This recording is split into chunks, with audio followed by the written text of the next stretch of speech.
ஆகிய துணை. ஜீவ சகோதர சகோதரிகள் அனைவருக்கும் எனது அன்பான நமஸ்காரம். வேர்த்தழுகும் முகம் பார்த்து வந்து மெல்லடியை தந்தருளும் நமது குலதெய்வ தேவேஸ்வரவர்கள் பொற்பாதம் போற்றி பணிந்து நமஸ்கரித்து, தேவகோமான் அவர்கள் தம்மை வெளிப்படுத்தி காண்பு தருளிய திருவாக்கியங்களை எல்லாம் நாம் பகிர்ந்து வந்து கொண்டிருக்கிறோம். நேற்று நாம இந்த மனிதன் மட்டும்தான் இறைவனை அறியக்கூடிய சக்தி வல்லபம் பெற்று வந்திருக்கிறான் என்றும், அதற்காகவே அமானிதம் என்ற ஒரு தெய்வ முதலை இந்த மனிதன் இறைவனிடத்தில் இருந்து சீதனமாக பெற்று வந்திருக்கிறான் என்றெல்லாம் நாம பார்த்தோம். இப்போ மற்ற ஜீவராசிகள் எல்லாம் இந்த அமானிதம் என்கின்ற அந்த தெய்வ முதலை எங்களால் ஏற்றுக்கொள்ள முடியாது என்று கைவிட்டு விட்ட அந்த அமானித பொருளை, அந்த தெய்வ முதலை, இந்த மனிதன் மட்டும்தான் நான் தான் இதற்கு முழு யோக்கியதையும் சக்தியும் உடையவன் என்று வாக்கு தந்து, நீங்க எனக்கு இந்த அமானித பொருளை கொடுங்க, இதை கொண்டு நான் உங்களை அறிந்து கொள்வேன் என்று இறைவனிடம் ஒரு வாக்கு தந்து இறைவனிடம் கையேந்தி கடனாக வாங்கி வந்திருக்கிறான். நீங்க இந்த அமானித பொருளை எனக்கு கொடுத்தீங்கன்னா அந்த அமானித பொருளை கொண்டு நான் உங்களை அறிந்து கொள்வேன் என்ற ஒரு வாக்கு கொடுத்து, அந்த வாக்கினை தந்துவிட்டு இங்கு வந்த பின்னால அந்த வாக்கினை எல்லாம் மறந்துடுறான். மாயை என்கின்ற ஒரு கலப்பினால் தான் என்ன வாக்குறுதி கொடுத்தோம் என்பதையே இங்க இவன் மறந்துடுறான். மாயை அப்படின்னா என்ன அப்படின்னா, இல்லாததை இருக்கிறது போல காட்டுறது, பொய்யை மெய் போல காட்டுவது. எல்லாமே பொய் தான். இந்த உலகத்துல இருக்கிற எல்லாமே பொய் தான். பொய் அப்படின்னா நிரந்தரமானது அல்ல, நித்தியமானது அல்ல. இந்த நித்தியம் இல்லாததெல்லாம் நித்தியம் போல காட்டுறதுக்கு பேரு தான் மாயை. இந்த மாயையினுடைய கலப்பினாலதான் இந்த மனிதன் இந்த பொய்யெல்லாம் மெய்யாக நினைச்சு அந்த மெய்யை மறந்து விடுகிறார். எல்லா மனிதனும் ஒண்ணு போலதான் பிறந்தாங்க. அதுல என் குலம் பெரிது உன் குலம் பெரிது அப்படின்னு என்ன இருக்கு? எல்லாரும் ஒரே மாதிரிதான் அன்னையின் கருக்குழியில இருந்து விளைந்து வந்தீங்க. வன்னி தண்ணி காற்றுடன் காணும் மண் ஆகாயம் இந்த பஞ்ச பூதத்தினாலதான் எல்லா மனிதனும் வந்தது. அப்படி வரும்போது என்னுடைய குலம் பெரிது உன்னுடைய குலம் பெரிதுன்ற ஆணவம், இந்த மாயைங்கிறது ஆணவம் கண்மம் மாயை அப்படின்ற 3 மலங்கள். அதுல ஒண்ணுதான் இந்த மாயை. இந்த ஆணவம் என்பது நான் எனும் அகந்தை கொள்ளுவது. நான் என்பதே ஒண்ணு இல்லையே. இறைவனுடைய ஒரு அம்சமாகத்தான் நாம் வந்திருக்கோம். இப்ப நான் எனும் அகந்தையே நம்ம கொள்ள தேவையில்லையே. அதான் தெய்வம் அவர்கள் ஞான முறையில நமக்கு எடுத்து காமிச்சிருப்பாங்க. என்னவே பஞ்சாயுத மீதாகவே கலந்துருவெடுத்து வெளி வந்ததிலே தன்னிட கூலமுமெது அந்நிய கூலமது தர்க்கமிடும் மூலமது கே வன்னியின் பழக்கம் இன்றி நாடனும் மகந்தை கொடு வாயளவு பேசும் எல்லையை எண்ணியே இதை அறியாரே இறைவனின் பகைவர் என்று வரும் வேத பாடமே.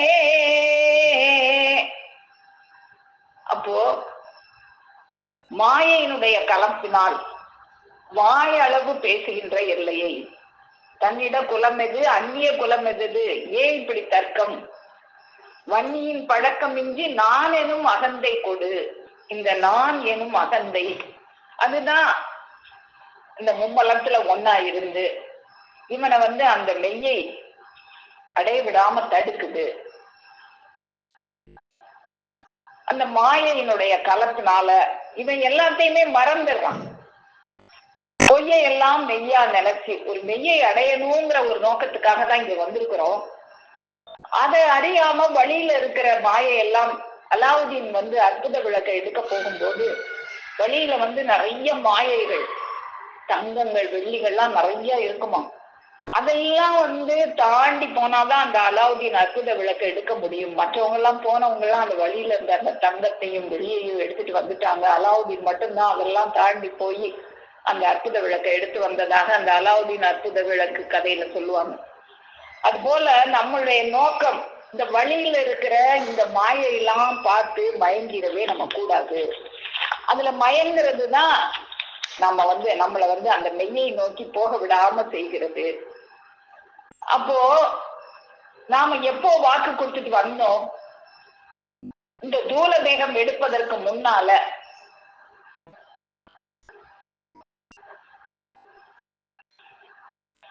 இந்த தூல தேகம் எடுக்கிறதுக்கு முன்னால நாம ஜீவ தேகமாக இருந்த போது இது நடந்தது எதுவுமே நமக்கு ஞாபகத்துல இல்லை. அப்போ இந்த தூல தேகத்துக்கு வந்த பிறகு அங்க நடந்தது எல்லாத்தையுமே நம்ம மறந்து போயிட்டு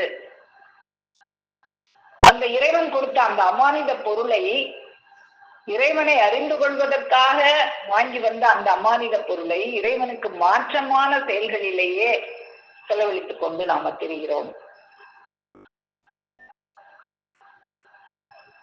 வானலாம் சிறப்பாராகி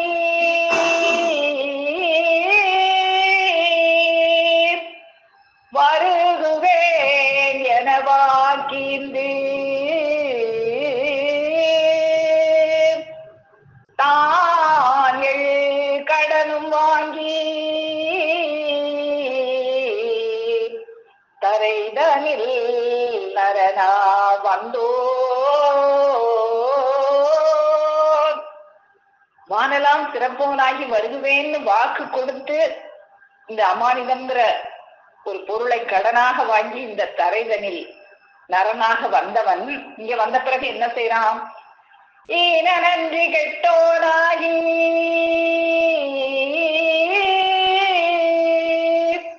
இருங்கடன் பழுப்பாவத்தால் வீண் புகை தலையாய் போக இருக்கின்ற தோற்றம் அந்தோ. இங்க நன்றி கெட்டவராகி அந்த இறைவன் ஒரு பெரிய முதலை, தன்னுடைய சொத்து, இறைவனுடைய சொத்து அந்த அமானிதம் என்கின்ற பொருள், அந்த இறைவனுடைய சொத்தை இவனை நம்பி கொடுத்ததுக்கு அதை வாங்கி இங்க நன்றி கெட்டவனாகி அந்த கடன்கிற ஒரு பழுவை சுமந்து கொண்டிருக்கிற அந்த இருங்கடன் பழுப்பாவத்தால் வீண்புகை தலையாக இருக்கிற தோற்றம் அந்தோ வென்றிருக்கிறது. இப்படி வீண் தலையாக புகைத்தலையாக இவன் போய்கொண்டிருக்கிறான். அப்ப இவனை மாற்ற வேண்டும், இவன் மறந்ததை இவனுக்கு நினைவுறுத்த வேண்டும்.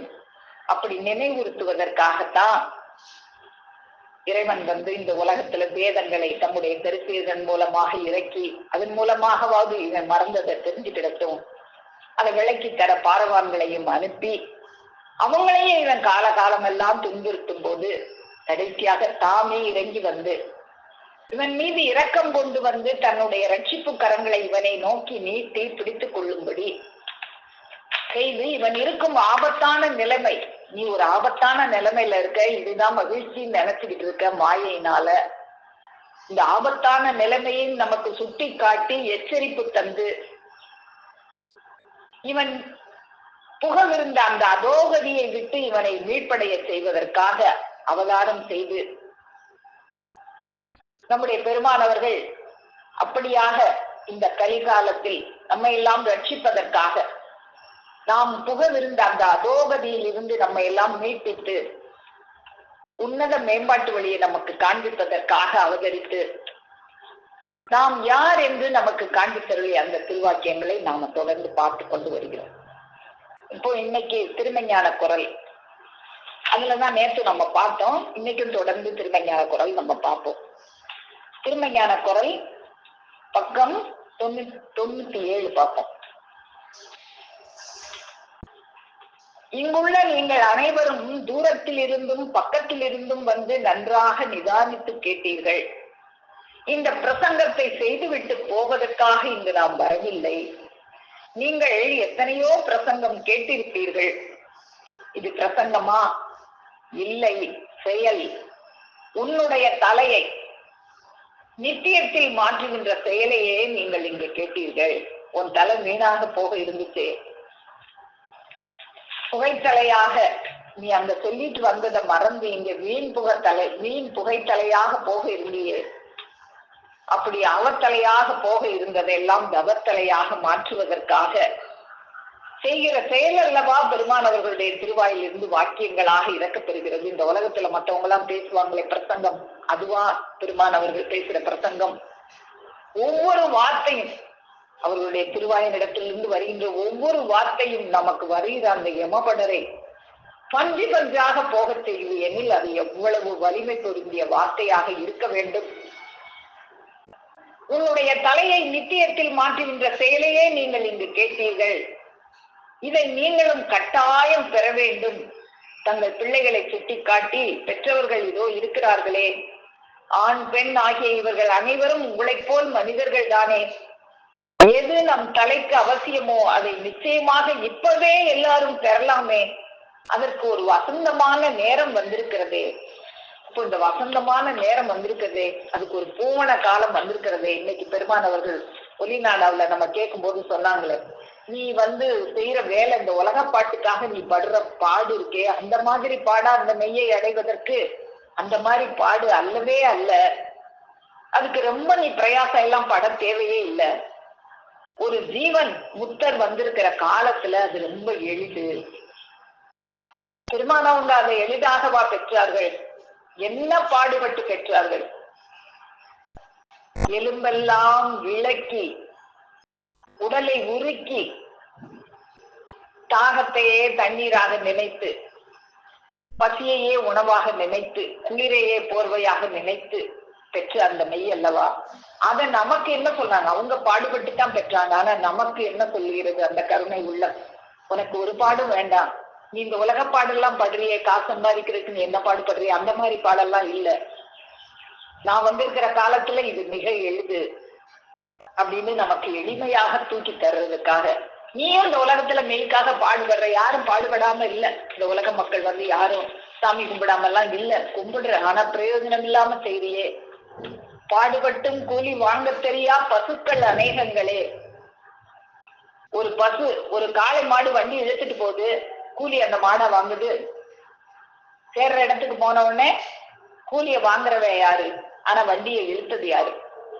அது போல பாடுபடுற அந்த பாட எப்படி பாடுபடணும் முறையாக நம்ம பாடுபடுவதற்காக நமக்கு வழிகாட்டுவதற்காக நீ ஏமாந்து போயிடக்கூடாது. போலிகள்கிட்ட போய் சாமியார் என்று வேஷம் போட்டு திரிகிறானே, அவனுக்கு அந்த சாமி என்ற பெயருடைய லட்சணமே தெரியாது. சாமி என்றால் என்ன? அந்த சொல்லுக்கு என்ன அர்த்தம்? சாவை நீ மீறினவர்கள். இவன் என்ன யமனை மீறியவனா? அவனுக்குள்ளாக மாட்டிக்கொண்டுதானே முடிக்கிறான். பெயர் மட்டும் சாமியார் என்று வைத்துக் கொண்டதினால் அவனை அடிக்கவா போகிறோம்? முத்து என்று பெயர் வைத்துக் கொண்டால் என்னையா இவன் உருண்டையாக வெள்ளையாக இல்லையே, இவனுக்கு முத்து என்று பெயர் வைக்கலாமா என்று சண்டைக்கா போகிறோம்? சும்மா சாமியார் என்று பெயரை வைத்துக் கொள்வார். அது போலதான் இப்ப முத்துன்னு ஒருத்தன் பெயர் வச்சா, நீ என்ன உருண்டையா வெள்ளையாவா இருக்க, முத்துன்னு பேர் வச்சிருக்க நம்ம கேக்குறோமா? இல்ல. அது போலதான் நீ என்ன சாமியை மீறினவனா, சாமியாருன்னு பேர் வச்சிருக்காருன்னு அவனையும் கேட்க போறதில்ல. அவனா சாமியாருன்னு வச்சுக்கிடுவான்.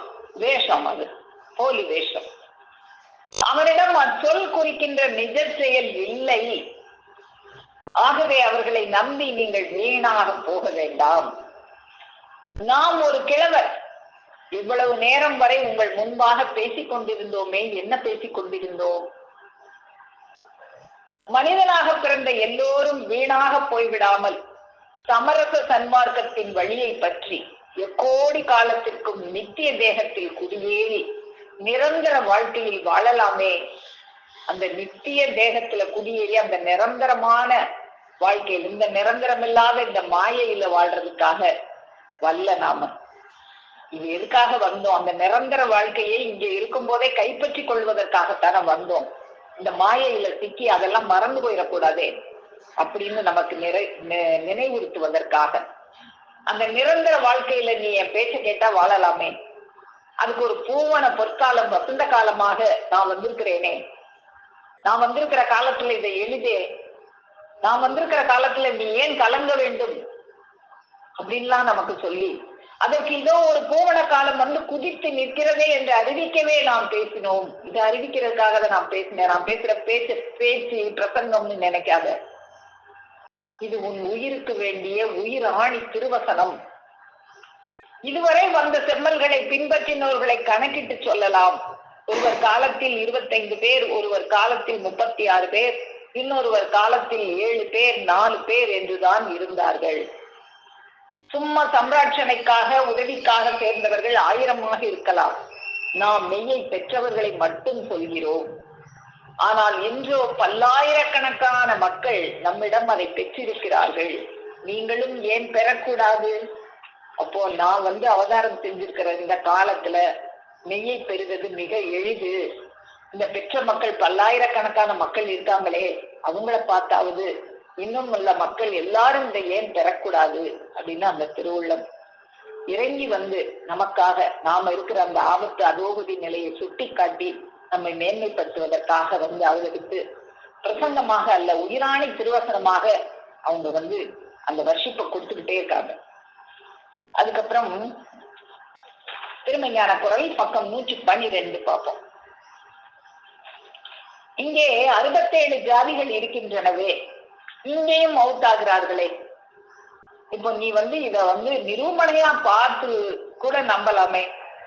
போலிகள் உலகத்துல நிறைய இருக்காங்க, நீ நல்ல பரிசீலனை பண்ணலாமே. உலகத்துல எல்லாரும் தான் சாகுறாங்க, இங்க மெய்வெளி சாலைகளையும் தான் மவுத்துங்கிற அந்த செயல் நடக்குது. ஆனா அந்த செயல் எப்படி இருக்கு? இந்த உலகத்துல இருக்கிற மக்கள் மாதிரி தீட்டு பிரயாணமாகவா அது இருக்கு? அது எவ்வளவு பரிசுத்தமாக இருக்குன்னு பாரு. இங்கே 67 ஜாதிகள் இருக்கின்றனவே, இங்கும் மவுத்தாகிறார்களே. அந்த நரக அடையாளம் யாராவது ஒருவருக்காகிலும் இருக்கா? காட்டு. மகா பரிசுத்தமாக அல்லவா பிரயாணமாகிறார்கள். மவுத்தான பின் எங்கேயாவது தேகத்தில் வேர்வை கொட்டுவது உண்டா? இல்லை. ஆனால் இங்கே மவுத்தானவர்களின் மேனியில் வேர்வை கொட்டிக்கொண்டே இருக்கிறதே. முகம் முன்னை விட மகிழ்ச்சிகர இளமை பூக்க ஆகிவிடுகிறதே. 40 நாள் ஆனாலும் தீர்த்தம் கொடுத்தால் மொடுக்கென்று குடிக்க வருகிறதே. எங்கேயாவது இப்படி நடக்குமா? இதோ இந்த ஒரு எல்லையில் அந்த பரிசுத்த அடையாளங்கள் பிரத்யட்சத்தில் பல பேருக்கும் காண நிகழ்கிறதே. ஏன் இது மக்களுக்கு படவில்லை? அதிசயம், எங்கேயாவது ஒரு அதிசயம்னா வாயப்படந்துட்டு பார்த்தியே. ஒரு பிள்ளையார் சில பாலை குடிக்குதுன்னு சொன்னா அங்க போய் கூட்டமா நின்று பார்த்தியே. ஒரு மரத்துல இருந்து பால் வடியுதுன்னு சொன்னா போய் பார்த்தியே. அதெல்லாம் அதிசயமா? இங்க ஒரு இவ்வளவு பெரிய அதிசயம் நடக்குதே, இது ஏன் மக்களுக்கு படவில்லை? மேலும் அப்படி கசப்பு வெளியாவது இயற்கை என்கிறானே, நஜீஸாக சாவது இயற்கை என்றால் பிறகு தொழுகை முதலியன எதற்கு? பலன் இருக்கணுமே தொழுகைக்கு. நஜீசா பலன், அப்படித்தான் கசப்பு வெளியாகி சாகிறதுதான் இயற்கை அப்படின்னு சில பேர் சொல்றாங்களே, அதுக்கு பதில் கொடுக்குறாங்க பெருமானவர்கள். அப்போ அப்படி சாகிறது இயற்கைனா அப்ப நீ எதுக்காக தொழுகை பண்ற? தொழுகைக்கு என்ன பலன்? இவன் படிச்ச படிப்பு அப்படி, நமக்கு மட்டும்தான் சொர்க்கம், மற்ற அவ்வளவு பேரும் காவர்கள். ஆகவே தொழு என்கிறான். அப்படி செய்து கடைசியில் இஸ்ராயல் கையில் எல்லோரும் சிக்கி எக்கோடி காலத்துக்கும் மீளா அவஸ்தையில் மாட்டிக்கொள்ளும்படி செய்து விடுகிறான். தான் கெட்டு போறது இல்லாம மற்றவங்களையும் கெடுக்கிறதுக்கு நிறைய இருக்காங்க இந்த உலகத்துல. அவங்க கையில சிக்கி நீ வீணாக போயிடாத. நாம் கூடிய மட்டும் அவர்களுக்கு சொன்னோம். 60 வருஷம் சொல்லி பார்த்து விட்டு இப்போது அவர்களை விட்டு நாம் இப்படி திரும்பி விட்டோம். எம்மை சேர்ந்த மெய்வழி மக்கள் அவ்வளவு பேரையும் மரணிகை தீண்டாம் மெய்ஜாதியில் மாற்றி விட்டோம்.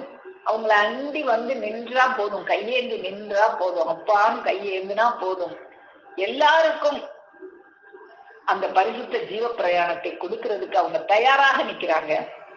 கவுமுகளாகிய என் மக்களை எங்கே கொண்டு போய் தள்ளினாலும், எங்க இருந்தாலும் சரி, 1000 மைலுக்கு அப்பால இருந்தாலும் சரி, இங்க இருந்தே எவனுக்கு ஆர்டர் போட்டுருவாங்க, அது என் பிள்ளை, அங்க நீ போகாத அப்படின்னு சொல்லி. எம் மக்களை எங்கே கொண்டு போய் தள்ளினாலும் அவர்கள் எங்கே மௌத்தானாலும் மூமின்களே, இது இன்றைக்கு இங்கே பிரத்யட்சத்தில் இருக்கும் நடைமுறை. இது ஒளிவு மறைமாலாம் இல்ல, பிரத்யட்சமா இருக்கு. நீ பரிசோதித்து பார்த்து கூட நீ இதுல சேரலாம். இப்படி ஒரு ஆச்சரியம் ஏன் இந்த உலக மக்களுக்கு ஆச்சரியமாக தெரியல? இன்றைக்கு பல மதத்தில் உள்ள 67 ஜாதிகள், ஆண் பெண் எல்லோருமே இங்கே தன்னை அறிந்த ஒரே ஜாதியாக, ஒரே குலமாக, ஒரே மதமாக இருக்கிறார்களே, இது எவ்வளவு பெரிய ஆச்சரியம்! இந்த ஆச்சரியத்தெல்லாம் நடத்தக்கூடியது சாதாரண மனுஷனால முடியுமா? அந்த இறைவனே அவதாரம் செய்து இந்த ஆச்சரியத்தை இங்க நடத்தி கொண்டிருக்காங்களே, இந்த பலனை உலக மக்கள் எல்லோரும் பெறணும் அப்படிங்கிறது தான் அவங்களுடைய ஒரே நோக்கமாக, அவங்களுடைய இச்சையாக இருக்கிறது. அதுக்கப்புறம் பக்கம்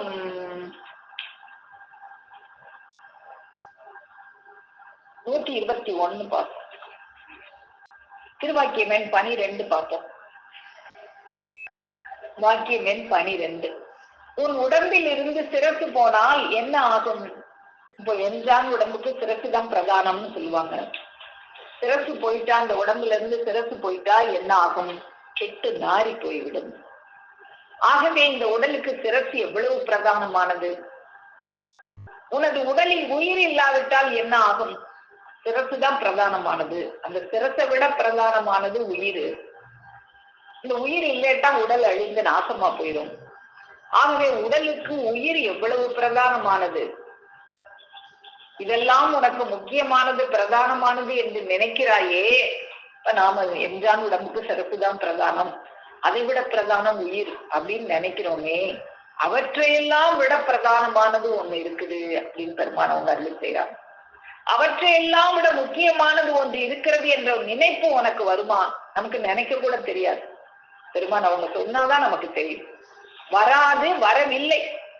அந்த அதி முக்கியமானது நாம் தான். நமக்கு எல்லாத்த விட முக்கியமானது பெருமானவர்கள் மட்டும்தான் அப்படிங்கிற எண்ணம் தான் நமக்கு வரணும்.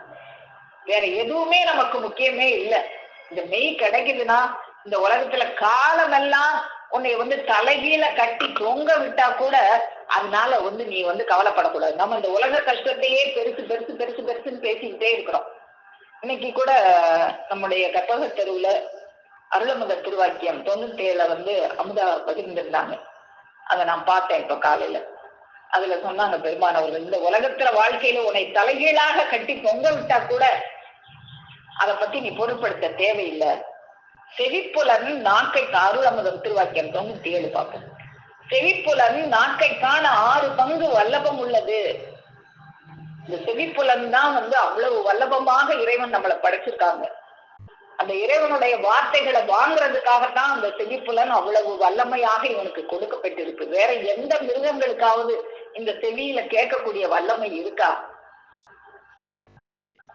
ஒருத்தவங்க சொல்ற அந்த என்ன சொல்றாங்க அப்படின்னு புரிஞ்சுக்கிற அந்த அறிவு, அந்த கேட்கிற அறிவு இந்த மனிதனுக்கு மட்டும்தானே கொடுக்கப்பட்டிருக்கு. அதுதான் இறைவனுடைய பொருள், அந்த அமானித பொருள். அந்த செவிப்புலன்ல கேட்கிறதும், அந்த கேட்டதை வாங்கி திரும்ப பேசுறதும், இந்த வல்லமை எந்த ஒரு உயிரினத்துக்காவது இருக்கா? இது எவ்வளவு பெரிய ஒரு அது எல்லா உயிரினத்துக்கும் தான் நாக்கு இருக்கு, வாய் இருக்கு, செவி இருக்கு, எவ்வளோ பெரிய காது இருக்கு. யானைக்கு சொலவு மாதிரி பெருசா கேக்குமா? இந்த மாதிரி போய் மெய் வார்த்தைகள் போனா ஒன்னாவது இறங்குமா? இறங்கக்கூடிய செவியை நமக்கு கொடுத்துருக்காங்களே பெருமானவர்கள், அது எதுக்காக கொடுத்தாங்க அப்படின்னு நாம அதை தேவையில்லாததுக்கு செலவழிக்காம எதுக்கு செலவழிக்கணுமோ அதுக்கு செலவழிக்கணும். அதுக்குத்தான் இந்த செவிப்புலனை நாக்கைக்கான 6 பங்கு வல்லபம் உள்ளதாக இறைவன் கொடுத்திருக்காங்க. அப்படி இறக்கப்பட்டு கொடுத்த சொத்தை நாம என்ன செய்யறோம்? நீ இறக்கப்பட்டு கொடுத்த சொத்தை ஒருவன் சூறையாடி சூதாடி தோற்றால் உனக்கு என்ன ஆத்திரம் வரும்? நம்ம ஒருத்தவங்களுக்கு ஒரு சொத்து கொடுக்குறோம், அதை அவன் சூறையாடி தூத்தி எரிஞ்சிட்டான்னா நமக்கு எவ்வளவு ஆத்திரம் வரும்? கஷ்டப்பட்டு சம்பாதிச்சாதானே அவனுடைய பெருமை தெரியும். பெருமான் அவங்க சொன்னாங்களே, நாம் வந்திருக்கிற காலத்துல இந்த மெய்யை அடைவது எளிது. அவங்க பாடுபட்டு தான் பெற்றாங்க. எப்படி நம்ம தந்தை, நம்மளுடைய முன்னோர்கள் நமக்கு பாடுபட்டு ஒரு சொத்தை சேகரித்து தங்களுடைய பிள்ளைகளுக்கு அதை ஈஸியா தூக்கி கொடுத்துருவாங்க. ஒரு பாடம் இல்லாம எங்க அப்பா சேர்த்து வச்சது அப்படின்னு சொல்லி நாம அதை அனுபவிச்சுக்கிட்டு இருக்கோம்.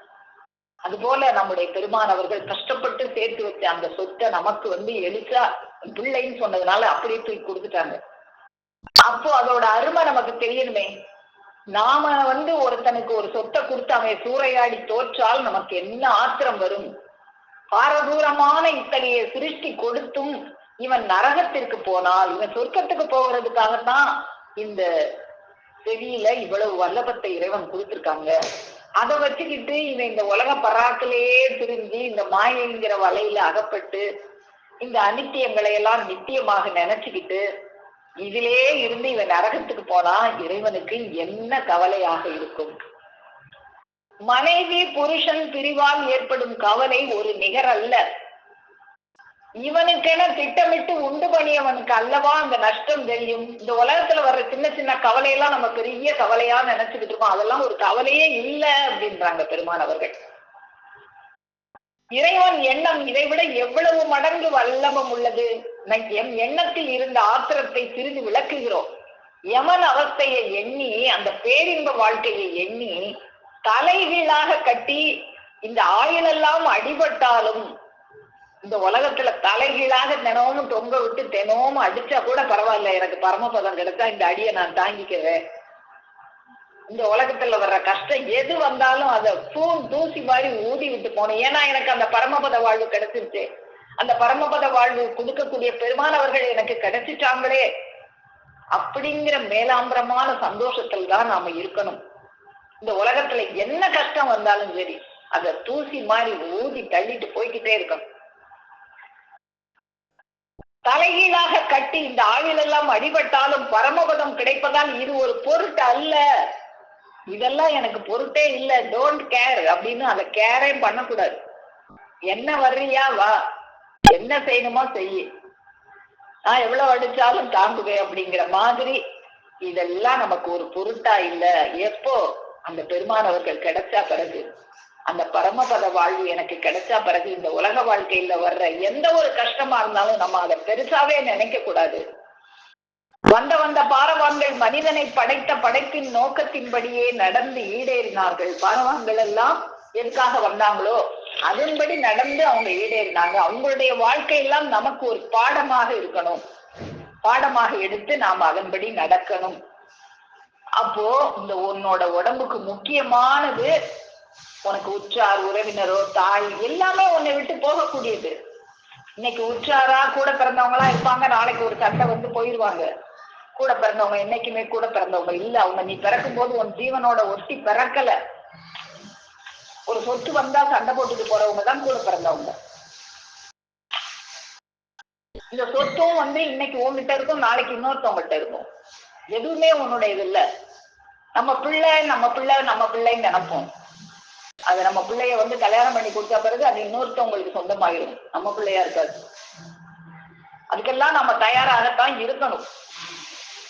அப்போ இந்த உலகத்துல முக்கியமானது நமக்கு என்ன அப்படின்னா, நமக்கு பெருமானவர்கள் மட்டுமே நமக்கு முக்கியமானவர்கள். அந்த முக்கியமானது மட்டும் இல்ல, அதிமுக்கியமானது அவங்க மட்டுமே தான். அதிமுக்கியமானது நாம் தான். உனது உயிருடலுக்கு சிரசு நாம் தான். இப்போ இந்த எஞ்சான் உடம்புக்கு சிரசு பிரதானம் மாதிரி நமக்குள்ள இன்னொரு உடம்பு இருக்கே, ஒரு நித்திய, இந்த தேகம் அனித்திய தேகம், ஒரு நித்திய வைரமணி தேகம், அழிவில்லாத ஒரு தேகம், ஒரு தங்க உடல் நமக்குள்ளாக இருக்கே. அந்த உடலுக்கு சிரசு பெருமானவர்கள் தான். அந்த உடலுக்கு சிரசு தான் நமக்கு முக்கியம். இந்த உடலோட சிரசு கூட நமக்கு அவ்வளவு முக்கியம் இல்லை. நமக்கு முக்கியம் எல்லாம் அந்த உயிருடலுக்கு சிரசாகிய பெருமானவர்கள் மட்டுமே தான். இன்னும் இந்த உலகத்தில் வைத்து மிக்க மலிவான பொருள் நாம். அது நமக்கு காஸ்ட்லியாவா கிடைக்குது, ரொம்ப மலிவா சீப்பா. இன்னைக்கு பெருமானவங்க ஒளிநாடால சொன்னாங்களே, இது கஷ்டமே இல்லை. நீ 10 வேலை செய்யறதோட 11வது வேலையா இதை ஈஸியா பெற்றுக்கொள்ளலாம். அப்படி சீப்பா வாங்க, நான் ஒரு மருந்து கொண்டு வந்திருக்கேன், ஓடியாங்கன்னு ஒரு சீப்பா விற்கிறவங்க, ஓடியாங்க சார், மலிவு வாங்கிக்கோங்க சார் கூவி விற்பாங்களே, அது போல மலிவான பொருளாக கூவி விற்கிற பொருளாக பெருமானவர்கள் வந்த காலத்துல அது இருந்திருக்கு.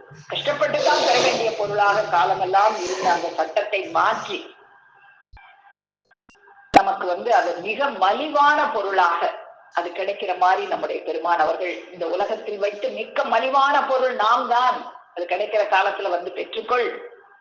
இது எக்கோடி காலத்திலும் பூமிக்கு வராத மகா மகா அருமை பொருளாக இருந்தும் இது இதுவரைக்கும் எந்த சதுரயுகத்திலும் இந்த மாதிரி வந்ததில்லை, இப்ப கிடைச்சிருக்கு. அது ஒரு மலிவான பொருள் போல் மனுக்குலத்தின் தலைக்கு இது நாள் கிட்டுவதற்கு காரணம், அப்படி இப்போ மலிவான பொருளாக கிட்டுவதற்கு காரணம் என்ன? இவ்வளவு காலமும் எந்த யுகத்திலையும் வராத ஒண்ணு இந்த யுகத்துல, இந்த கலியுகத்துல இப்படி கிட்டியதற்கு காரணம் என்ன? இது எல்லோருக்கும் வேண்டிய மிக மிக அத்தியாவசியமாய் வேண்டிய, இது இல்லாவிட்டால் நித்திய நரக பிராப்தி கிட்டிவிடுமே. இந்த பொருளை பெறலைன்னா நித்தியமான நரகத்துக்கு போயிருவியே. அதனால நீ போகாம தப்பிக்கணுங்கிறதுக்காகத்தான் இது மலிவான பொருளாக உனக்கு கிடைச்சிருக்கு. அத்தகைய ஒரு பொருளாக இவன் மீட்புக்கு கட்டாயம் வேண்டிய பொருளாக இருப்பதால் தான் இப்படி மலிவான பொருளாக வந்திருக்கிறது. இவனுக்கு கட்டாயம் தேவையான பொருள், அதை எப்படியாவது மலிவான பொருளாக கொடுத்தாலாவது இந்த மனிதன் வாங்கி கொள்வானா? இந்த வானெல்லாம் சிறப்பவனாகி வருவேன்னு சொல்லிட்டு இங்க மறந்துட்டு ஈன நன்றி கெட்டவனாக வீண் புகை தலையாக போக இருக்கிறானே, கொஞ்சம் சீப்பா கொடுத்தாலாவது வாங்கிக்கிடுவானா? இது காஸ்ட்லி எல்லாம் இல்லப்பா, ரொம்ப சீப்பு தான், அப்படி சொன்னாலாவது இவன் வாங்கிக்கிடுவானா அப்படின்னு சொல்லி பெருமான் அவர்கள் வந்த காலத்துல நான் தான் பரமாத்மா பேசுகிறேன் அப்படின்லாம் அவனுக்கு சொல்லி, ஜீவாத்மா பரமாத்மா என்று பேசுகிறாயே, அவை என்னது என்று தெரியுமா? உனக்கு தெரியாது. ஜீவாத்மாங்கிறது நீ, பரமாத்மா என்பது நாம். சொல்லிட்டாங்களே, பரமாத்மான்னு நான் தான் பரமாத்மா. உனக்குள்ள இருக்கிற அந்த பரமாத்மா சொரூப, உனக்குள்ள அரூபத்துல குடி இருக்கிற அந்த ஈசன் தான் தூலம் எடுத்து நான் வந்திருக்கிறேன். நான் தான் பரமாத்மா.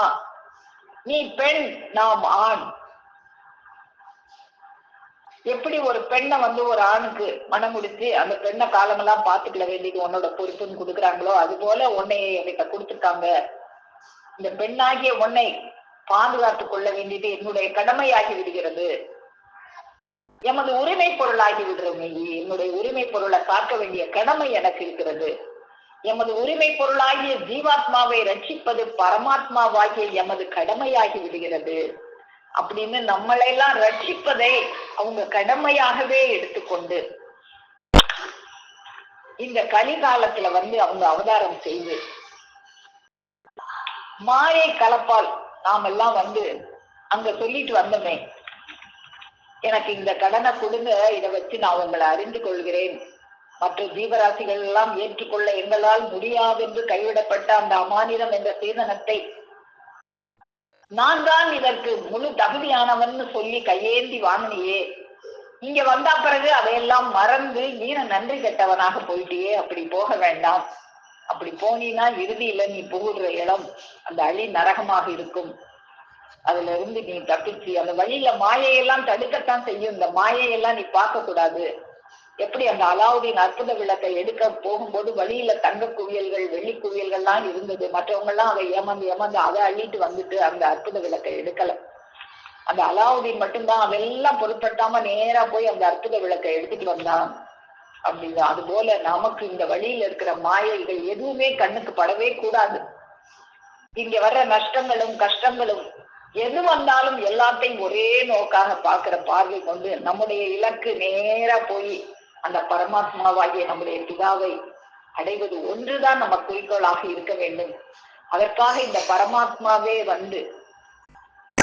பரமனே உருவெடுத்து பாரிடை குருவாய் நமக்கு நாளும் அருளமுது வர்ஷிப்பு வழங்கி கொண்டிருக்கும் நமது பெருமானவர்கள் பொன்னடி போற்றி பணிந்து நமஸ்கரித்து என் முத்தி பேருரை மேலும் மேலும் முழங்கும் என்று கூறி உங்கள் அனைவரிடமிருந்து விடைபெறுகிறேன். அனைவருக்கும் நமஸ்காரம்.